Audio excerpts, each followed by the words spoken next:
Meet the গিম্পের টিউটোরিয়ালে আপনাদের স্বাগত। এই টিউটোরিয়াল উত্তর জার্মানির ব্রেমেনে রল্ফ স্টাইনর দ্বারা নির্মিত। আজকের টিউটোরিয়াল দিয়ে শুরু করি। এটি কার্ভস সম্পর্কে। প্রথমে আমি টুল বাক্সে কার্ভস টুল সক্রিয় করি এবং তারপর ইমেজে টিপি।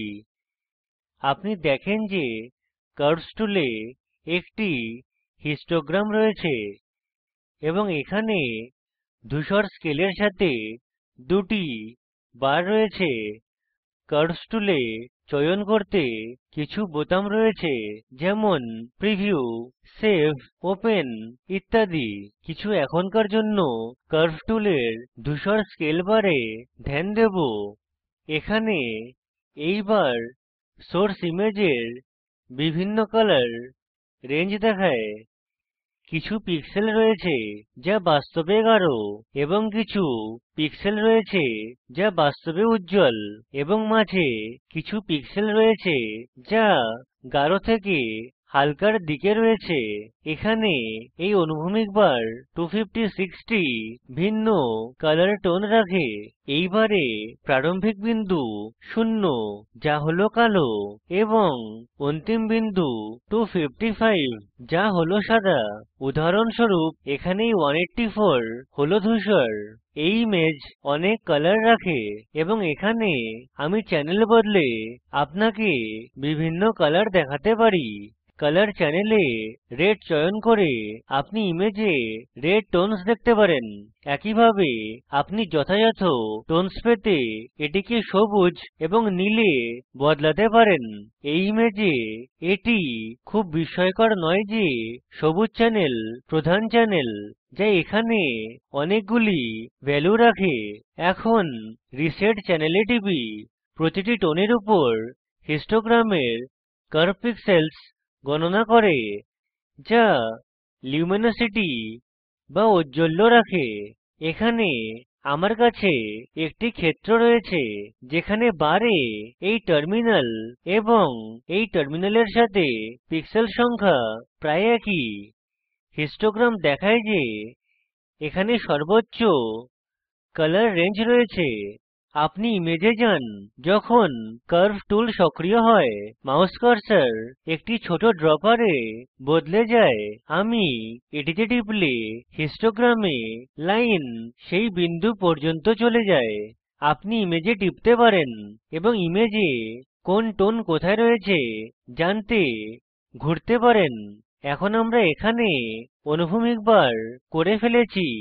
এখানে এটি হলো আউটপুট।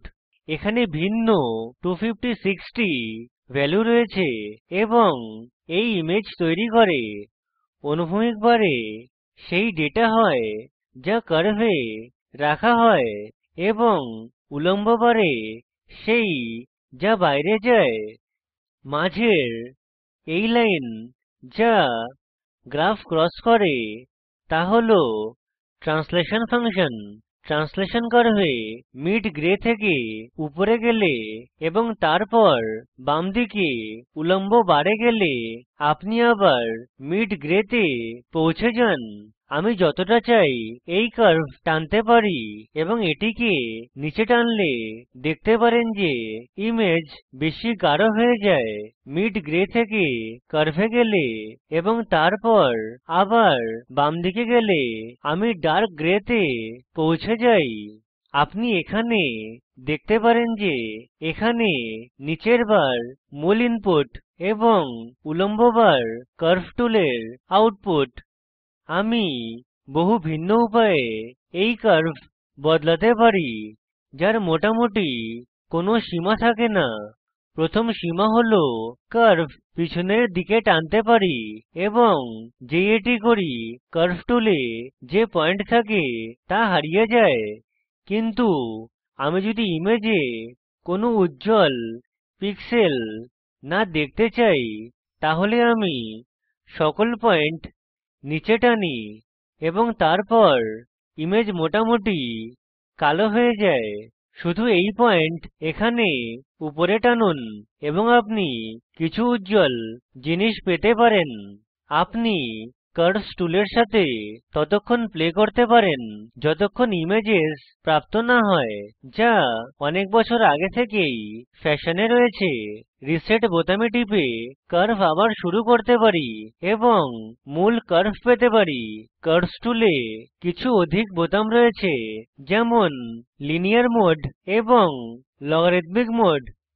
লগারিদমিক মোডে আপনি ছোট ভ্যালু বাড়িয়ে পান।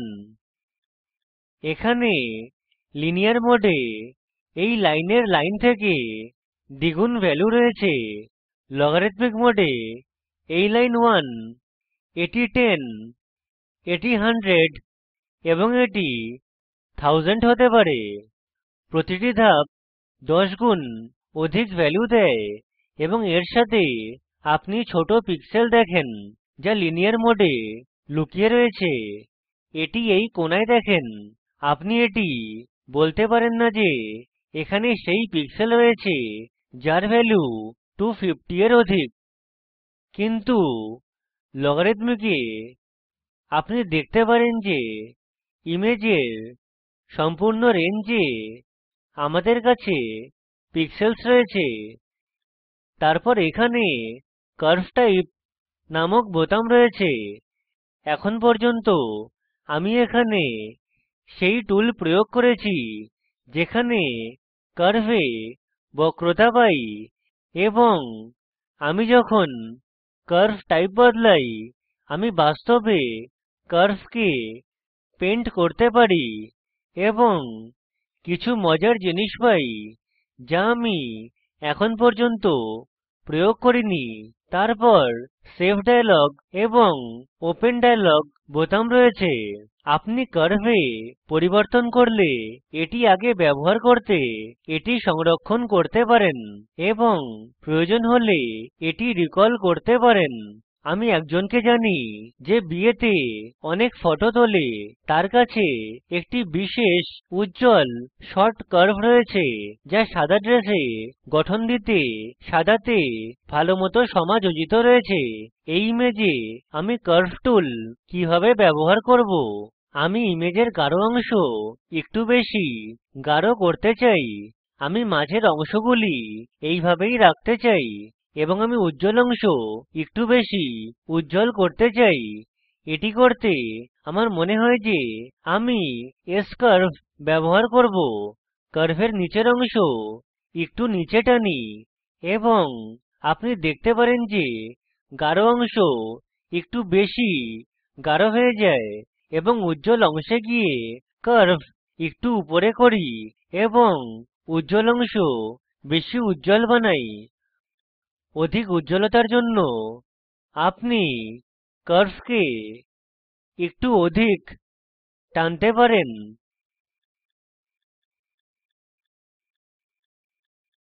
আমি ওকে তে টিপলে কার্ভের ভ্যালু সংরক্ষণ হয়ে যায় এবং আমি যখন প্রক্রিয়া পুনরাবৃত্তি করি আপনি দেখেন যে হিস্টোগ্রাম বদলে গেছে। এখানে বিনা পিক্সেলের মাঝে কোনো ভ্যালু নেই। আমি যখন লগারিদমিক মোডে টিপি সেখানেও আপনি দেখতে পারেন যে কিছু নির্দিষ্ট পিক্সেলের জন্য কোনো ভ্যালু নেই। প্রতিবার আমি কার্ভস টুল ব্যবহার করলে আপনি ইমেজে কিছু পিক্সেলস হারিয়ে ফেলেন। তাই এটির বিপরীত করে কার্ভ অপারেশন আনডু করার চেষ্টা করবেন না। অর্থাৎ এখানে কার্ভ উপরে করে এবং এখানে কার্ভ নিচে করে ওকে তে টিপুন এবং এখন আপনি দেখেন যে এটি আরো খারাপ হতে থাকে এবং এর পরিণামে আপনি ইমেজ কালার ব্যান্ডিং এর সাথে পান। তাই একটি পরিবর্তন করতে কার্ভ টুল ব্যবহার করুন, এটি সঠিকভাবে প্রয়োগ করুন, না হলে ইমেজে পিক্সেল হারিয়ে ফেলবেন এবং কালার ব্যান্ডিং যুক্ত ইমেজ পাবেন। আমার মনে হয় এই টিউটোরিয়ালের জন্য এতটাই।